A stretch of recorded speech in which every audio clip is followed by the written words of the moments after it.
From Hollywood, it's time now for... Johnny Dollar. Johnny, this is Ellie. I've been worried to death about you. You might be even more worried when the papers come out. I'm wanted for murder. Johnny. Now, listen to me. I don't have a lot of time to explain it to a policeman. I didn't kill anybody, Ellie, but I need help.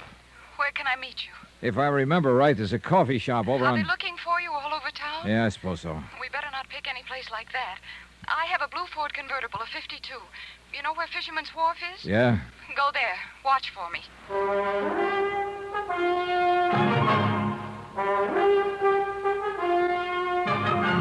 Tonight, and every weekday night, Bob Bailey in the transcribed adventures of the man with the action-packed expense account, America's fabulous freelance insurance investigator. Yours truly, Johnny Dollar.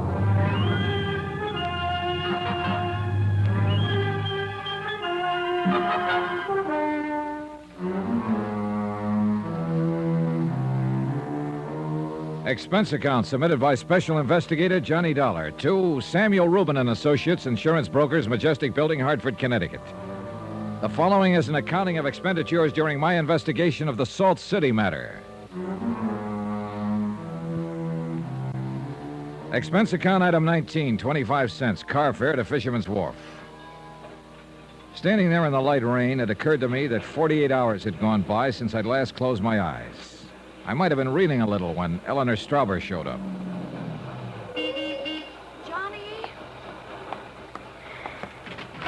Johnny. Yeah. Johnny. Same old sport. What have they done to you? Oh, easy, kid, easy. Hey, look, maybe we better get out of here. Yes. This way, all right? Fine. Johnny, what can I do to help? Didn't I tell you on the phone I was wanted for murder? Yes. Aren't you going to ask me about that? You'll tell me if you want to, Johnny. Oh, I'm going to tell you, all right. And I want you to go to Inspector Dan Walsh at the Hall of Justice and tell him. Go on. Well, some of it you know, some of it you don't know. I know I'm the cause of a lot of it. If I hadn't been so dumb as to sell that big policy to Ed Julian... You had no way of knowing. My job was to protect him, get him alive, keep him alive until the company could break their responsibility. And I've been trying to do that. But I had to find Ed Julian first.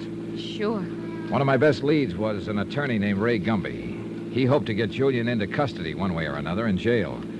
That seemed a pretty good way for me to protect him. I got a tip from a hotel clerk that Ed was in Salt City with Jim Reno and some others. Go on, Johnny. Well, I took the train over to Salt City with a subpoena to find Ed. He was there, all right. But Jim Reno found me first.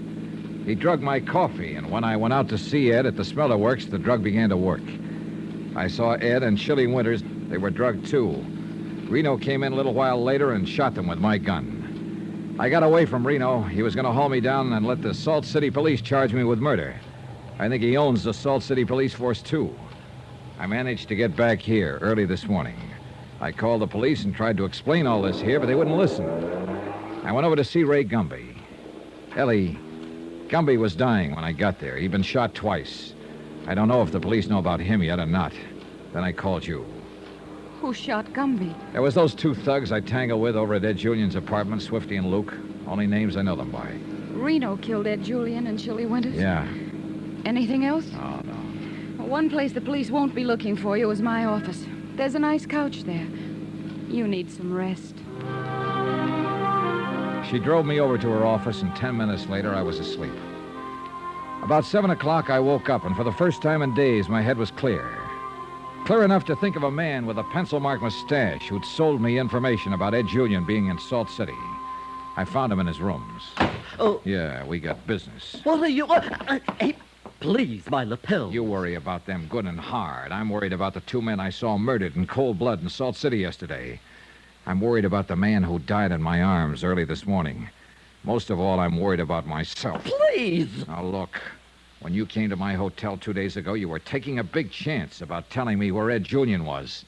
But it didn't make sense, because your kind don't take chances. What do you mean? I mean somebody paid you to look at me and tell me Julian was in Salt City. Oh, no, Mr. Dollar. Oh, Ed's wife didn't know he was there. The police didn't know he was there. No one but you. Now, once again, who paid you to tip me off that Ed Julian was in Salt City? Honestly, Mr. Dollar, I'm just a clerk there. It was just as I explained. I happened to be working the switchboard, and a call came in for Mr. Julian, and I just happened to overhear... You're lying. Please. I was in Ed Julian's apartment. His calls don't come through your switchboard downstairs. He's got a private line. Please. Now, once more.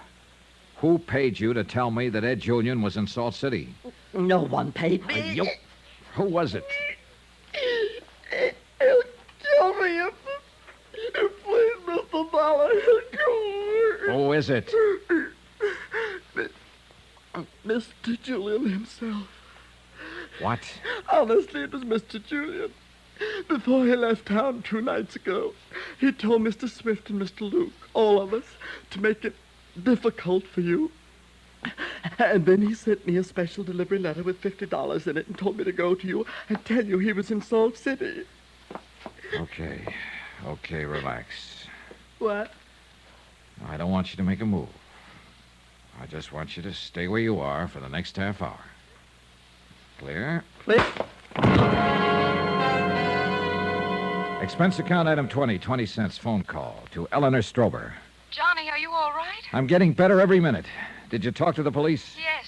They want to see you very badly. I'll go to see them as soon as I clear up some other business. Johnny, be careful. Don't worry about me. Did you tell them about Ray Gumby? Yes. They found his body. You have an awful lot of explaining to do. Now, look, I got another pickup for them. What? Not a body, just a hotel clerk. He's in his room at 412 Turk Street. I think he'll be out cold for another 10 minutes. I just conked him. Well... Phone the police and tell them to send somebody out to pick him up. He's part of my story, and he'll tell it. But, Johnny... And tell him to be sure and pick up Swift and Luke for Gumby's killing. Got all that? I think so. See you later. Johnny, be careful.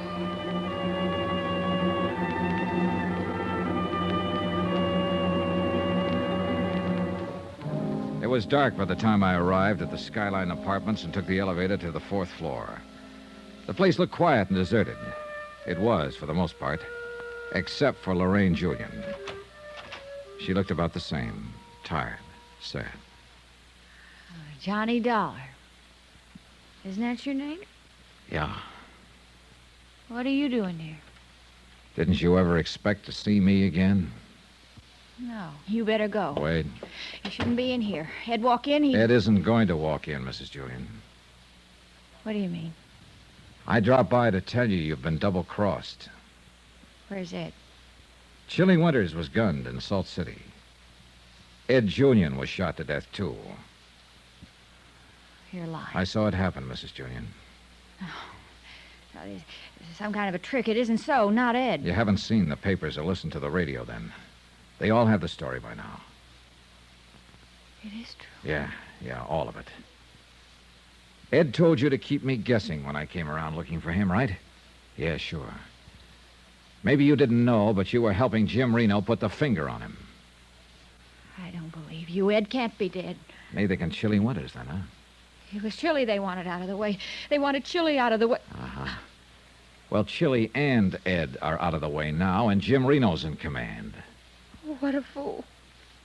What a fool I've been. I'd have done anything for him. He asked me to get you to go over to Salt City. I loved him. There's no way to bring him back, Lorraine. But you can help me get Jim Reno. How? Will you sign a statement? Anything. Get some paper.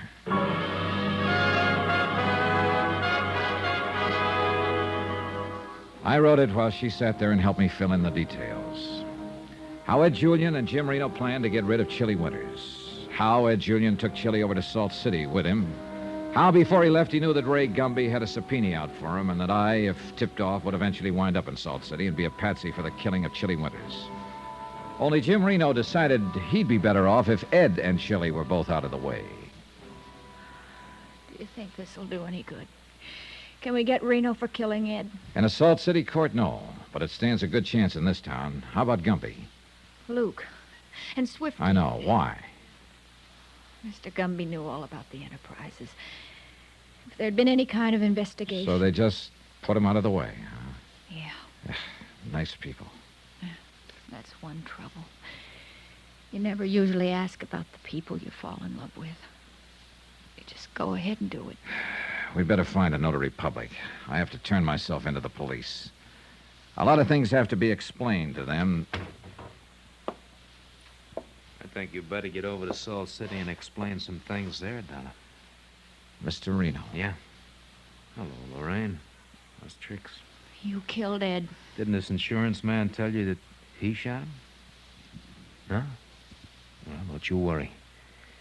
You got $50,000 coming to you now. You want to thank him. $50,000 is a lot of money. Why, you... Easy, sugar. I'm liable to blow your head off. You killed Ed. Well, I did it for this fella. I do, kid. Only room for one guy in our business, and that's me. Kinda figured you'd be here, Dollar. You're a tough man. Come on. You and me, we're going back to Salt City. The police say I want to talk to you. I'm still your patsy, huh? You're still it, brother. They want you as bad as ever where I run things. Don't. This thing might go off. Don't move, Lorraine. Is he dead? No, lie still. I'll call a doctor. Once you said I looked like a nice girl. Tell me that again. Oh, please. Tell me. Yeah. A nice girl.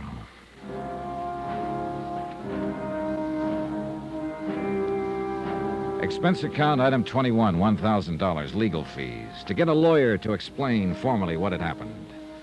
Item 22, $130, room and board. 23, $135, plane fare to Hartford, and, Johnny?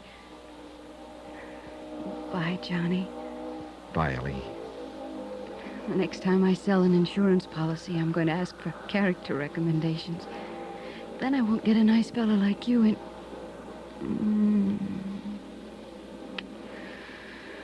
Johnny, will you be back? Well, I'll have to appear as witness against Jim Reno when his case comes up.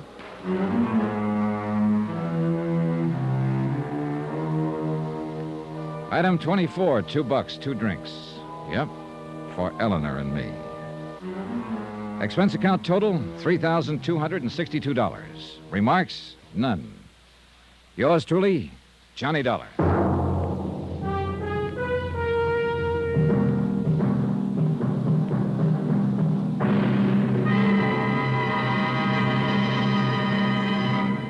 Remember, there'll be another exciting story of yours truly, Johnny Dollar, beginning next Monday night. Next week, proof that a dog's life sometimes isn't so bad.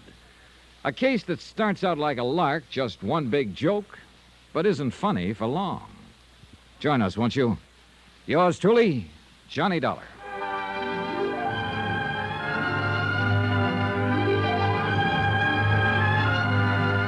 Yours truly, Johnny Dollar, starring Bob Bailey, is transcribed in Hollywood. Written by John Dawson, it is produced and directed by Jack Johnstone. Heard in this week's cast were Barbara Fuller, Gene Tatum, Barbara Eiler, Lawrence Dobkin, Dick Ryan, Jack Edwards, Barney Phillips, Junius Matthews, and Tony Barrett. Musical supervision by Amerigo Marino. Be sure to join us on Monday night, same time and station, for another exciting story of yours truly, Johnny Dollar. Roy Rowan speaking.